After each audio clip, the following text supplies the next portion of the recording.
2026 na. Pero ang budget ko sa pyesa, pang ultra budget meal pa rin.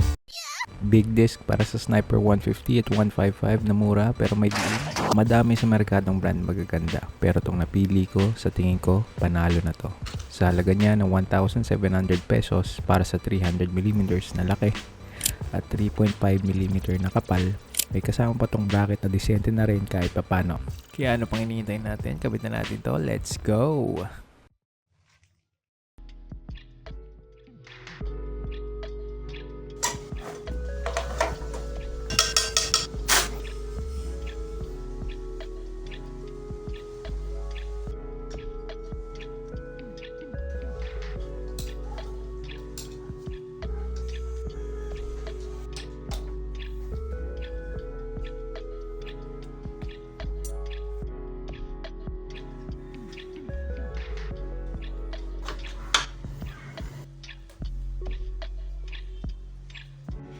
Ito guys, ito yung stock caliper bolt natin.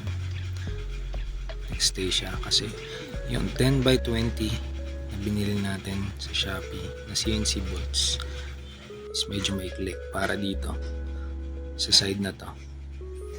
Hindi siya baon na baon. Ito, yung 10x20 dito may konting clearance pa pero halos baon na siya kaya okay na siguro to. Tapos sungkol naman dito sa hose na to, kapag nakabit niya na to, ito nakadikit itong parang holder na to na gumamana, nakadikit to dito.